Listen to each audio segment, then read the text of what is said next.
dan sudah dari pihak dua dulu. Apakah butuh waktu atau sekarang untuk bagaimana? Silakan aja para anak dulu. Silakan dulu.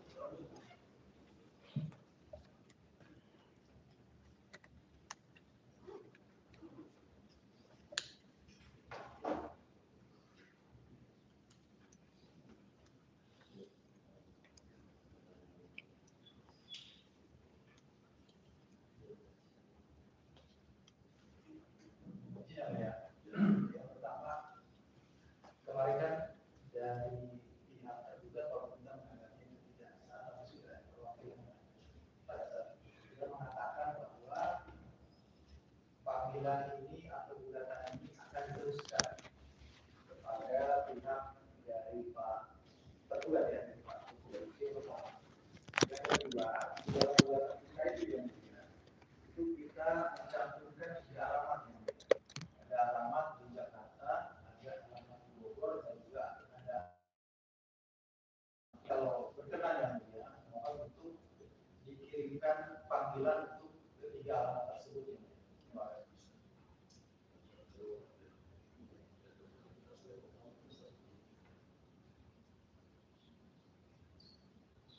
Dan ini satu lagi yang mulia bahwa gugatan kita diajukan sebelum yang bersangkutan meninggal.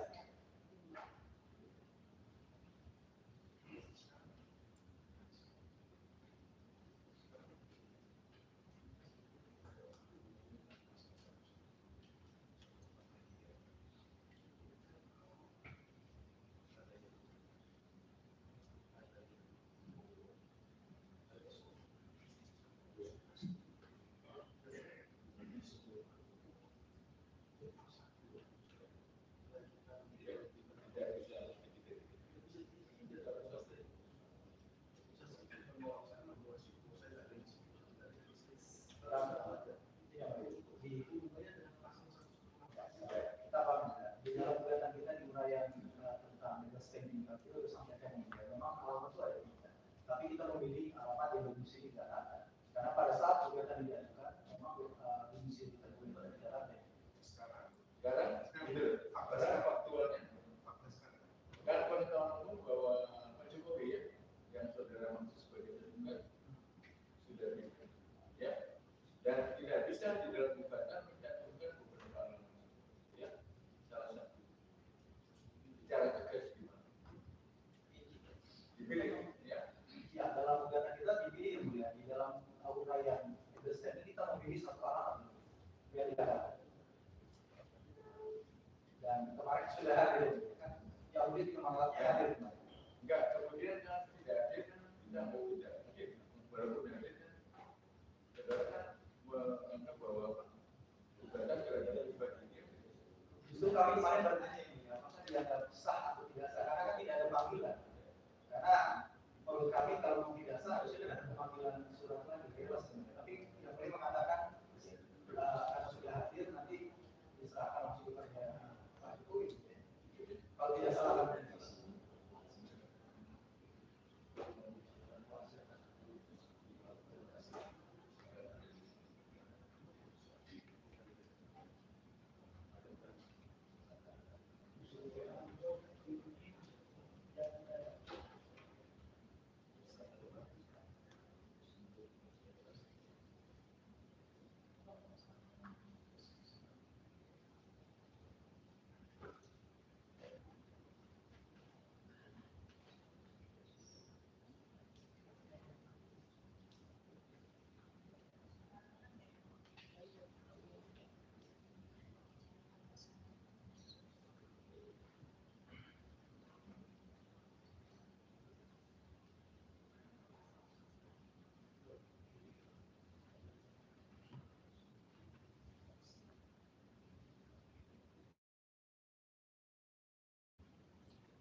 salah juga ya, perhatikan alamat ini kan ada 3 memang ya. Dan itu faktanya benar bahwa itu dia tinggal juga di Bogor, saya juga tahu semua istana presiden. Dan di sini istana negara juga ya. Kemudian ketiga Solo. Ya. Sekarang setelah berakhir masa jabatan, dilantik presiden baru, maka pada petang hari itu juga akan dilakukan mereka langsung tinggalkan Jakarta, menyatakan tinggal di Solo. Dia tidak tinggal lagi di istana presiden maupun istana negara, duanya sudah tinggal semua. Ya, oleh karena itu ini harus jadi penting sekali untuk upacara. Ya, sangat penting upacara karena pemerintah dalam sahnya panggilan itu. Sehingga harus ditentukan sekarang ini alamatnya yang tegas. Karena ini bukan presiden lagi. Bukan presiden lagi. Dia sudah tinggalkan istana negara maupun istana presiden. Tidak ada lagi. Ya. Jadi saya kira itu penyekaranya.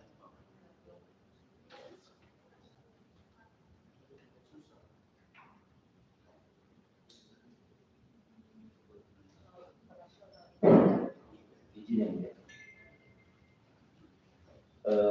Pada agenda sebelumnya kita ketahui bersama dari Kementerian Ketenagakerjaan itu sudah menunjuk stafnya untuk hadir, dan di mana faktanya gugatan itu tidak ditajukan kepada Sesnek tetapi kepada Pak Jokowi.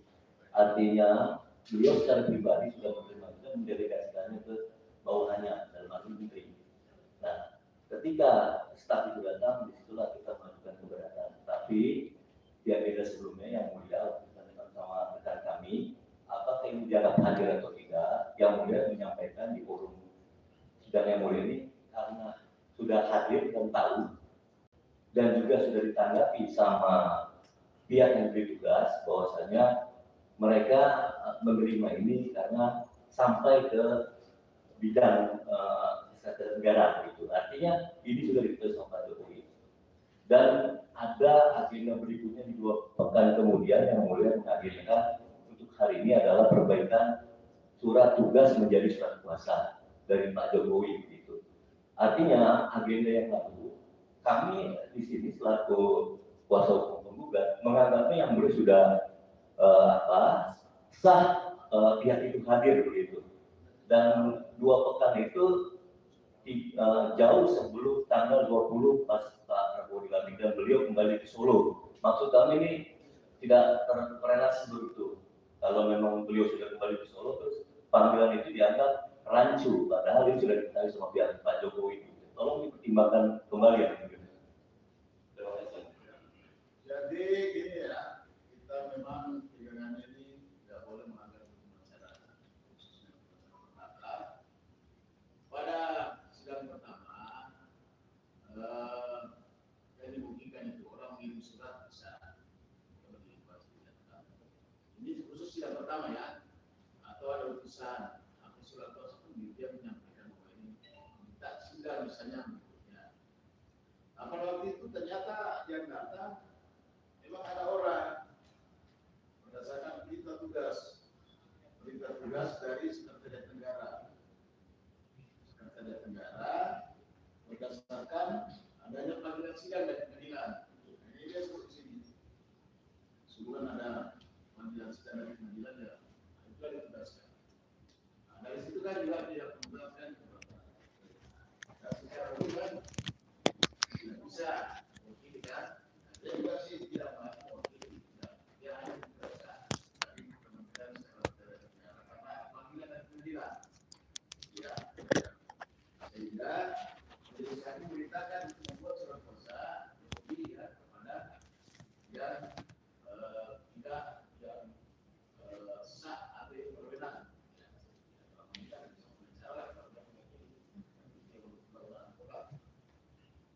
Ternyata ini tidak ada. Nah, masalahnya ini dia berakhir sebagai presiden. Berakhir presiden dia tidak tinggal lagi di istana negara. Dan di istana presiden di Bogor juga tidak tinggal seperti yang disebutkan di gugatan ada 2 alamat ini. Yang ada ada ini hanya yang benar ini Solo Jawa Tengah. Solo Jawa Tengah ini. Nah ini harus ke sini dia domisilinya. Secara umumnya di situlah panggilannya itu.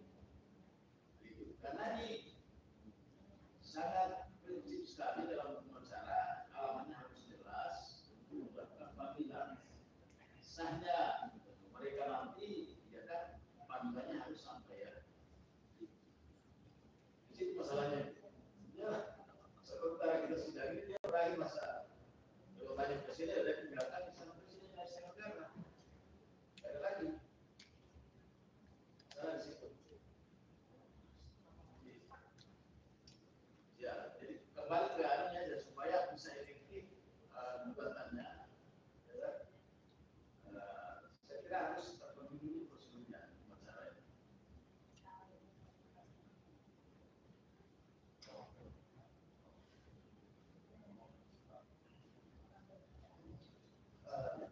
Ini ya Bunda ya, karena ini kan kami diberikan kuasa oleh tujuan dan tidak memungkinkan juga kami untuk mengambil keputusan ya.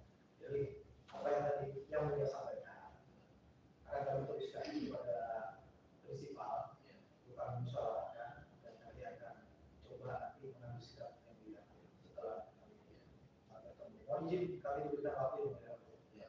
Kita waktu berapa lama? 1 minggu. Ya. 1 menit. 1 menit. Saya tambahkan sedikit saja.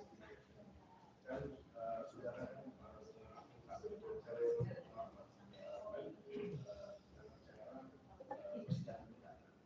kemarin sidang pertama sebelum jelaskan tadi belum bisa jelasnya kami menganggap ada yang baik kemudian untuk sidang hari ini sama sekali tidak ada apakah perusahaan atau kemasan sendiri tidak ada lalu ajaran belajar kemudian harus memanggil lagi kepada kita sudah lebih dari yang bulan adalah pribadi kita harus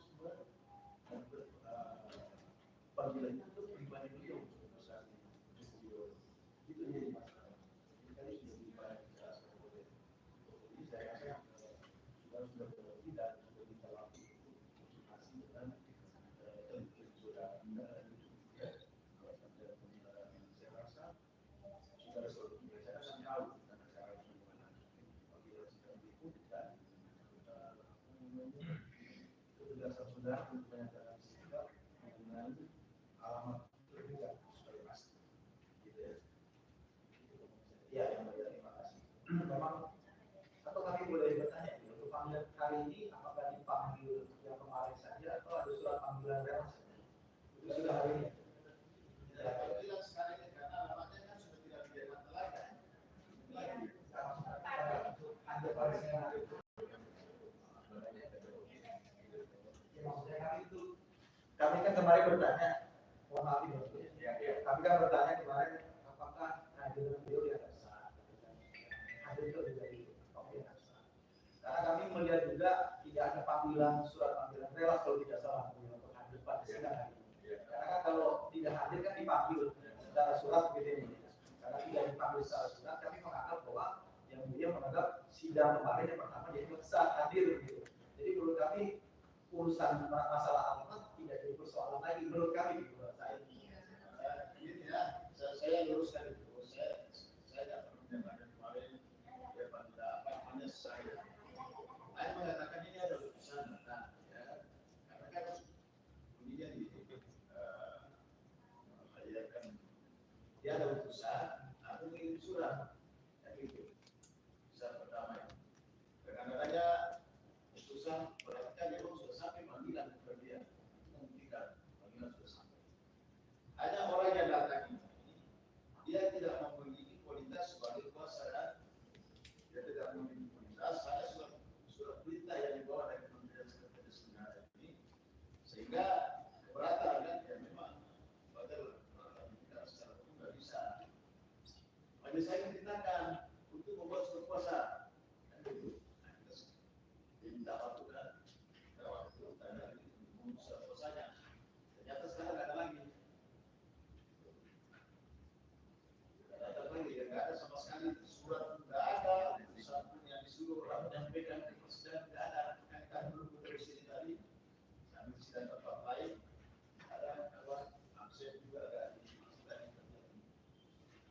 mereka itu bagusnya memang silakan itu yang konsultasikan ya mereka untuk kerja bagaimana ya jadi kan kita berdasarkan juga kita agar bisa saya kira demikian ya. Tidak baik apa yang mohon izin kami waktu untuk koordinasi dengan kesempatan. Satu minggu ya, satu ya. Ya, Insya Allah juga.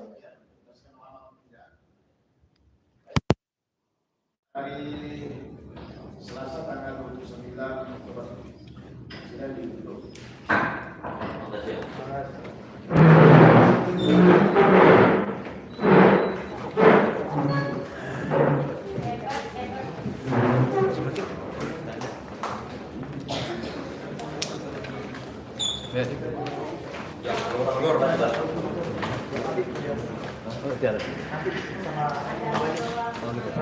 Oh iya. Ya, sama aja Om.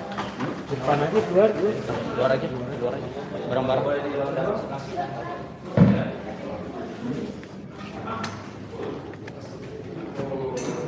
Gila ya, mainannya.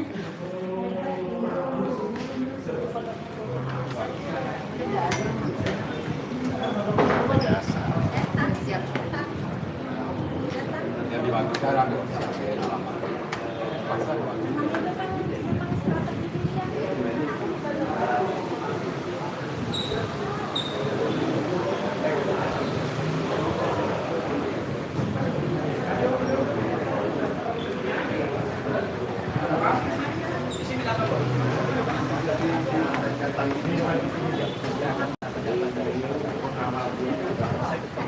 Ini di sini nih cakep. Yuk, Om. Ke sana lagi.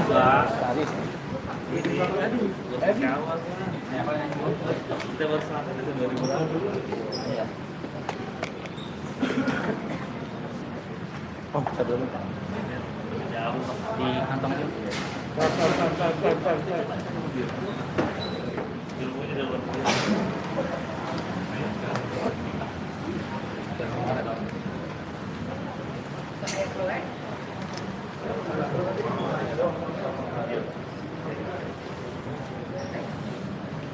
Ya, siap Om. Ya, Om, kira-kira bagaimana Om melihat persidangan hari ini yang kembali ditutup? Tahu bahwa persidangan hari ini mestinya dijadwalkan jam 10. Tapi walaupun demikian, alhamdulillah akhirnya hakim keluar juga memimpin persidangan pada pukul 14, artinya tertunda 4 jam. Dan alhamdulillah para lawyer kita semua masih lengkap, sabar menunggu untuk mendudukkan persoalan mengapa sampai tertunda. Kita tahu bahwa ternyata kita tahu pada sidang yang pertama 2 minggu yang lalu itu dari istana atau seknek tepatnya memberikan perwakilan untuk mewakili Jokowi dalam gugatan sidang tentang kebohongan. Tetapi memang saat itu hakim menolak karena yang digugat adalah pribadi. Jadi yang digugat itu pribadi, bukan negara. Maka tidak sah seknek untuk mewakilinya. Kemudian ditunda 2 minggu lagi atau yang sekarang bertepatan tanggal 22 Oktober. Yang menariknya adalah ternyata mengapa jadi terlambat alasan para hakim ini karena belum ada utusan dari yang mewakili Jokowi. Dan dikatakan bahwa dulu gugatan diarahkan ke alamat Jokowi di Jakarta, walaupun pengacara memberikan kelengkapan alamat baik yang di Bogor, Solo ataupun Jakarta. Tetapi sekarang ini dikatakan bahwa hakim Jokowi sudah pindah tidak di Jakarta lagi, sudah di Solo. Apakah kemudian pihak pengadilan ingin mengatakan bahwa kemudian pengacara harus melakukan gugatan ulang karena alamatnya sudah tidak di ini? Tetapi pertanyaan kita bagi masyarakat, bahwa undangan waktu itu gugatan walaupun bisa pada pribadi, tapi sudah diketahui oleh pihak seknek, artinya oleh pada negara. Mestinya setelah ditolak, negara kan atau Seknek dalam hal ini memberikan informasi kepada seorang warga negara yang bernama Jokowi yang sekarang sudah tidak jadi presiden. Mestinya disampaikan karena itu alasan dia nanti untuk minta misalnya digugat ulang atau di alamatnya diulangi lagi gitu. Ini tidak ada seperti itu, tapi walaupun tentu PN mungkin mau melakukan secara dasar bahwa ya wewenang kita tidak ada sampai situ. Artinya gugatan mengapa dia tidak hadir sekarang ini harus dipertanggungjawabkan sendiri. Oleh karenanya tepat sekali bahwa nampaknya para pengacara karena tidak bisa mengambil keputusan langsung, harus berbicara dengan 7 prinsipal, tadi kebetulan tidak hadir semua kecuali saya, maka akan seminggu lagi berjanji akan memberikan jawaban atas pembangkangan atau kelalaian pihak Jokowi untuk tidak menghadiri seperti ini.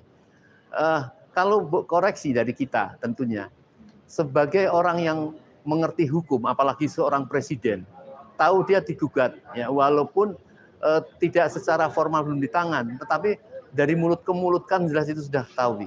Kalau orang menghormati hukum, ya tentunya dia akan mengutus kepada utusan yang mewakili dia bahwa saya tidak bisa hadir di sidang tanggal 22 ini karena saya sedang proses pemindahan ke Solo, maka misalnya seperti itu. Tetapi seolah-olah tidak ada terjadi sesuatu.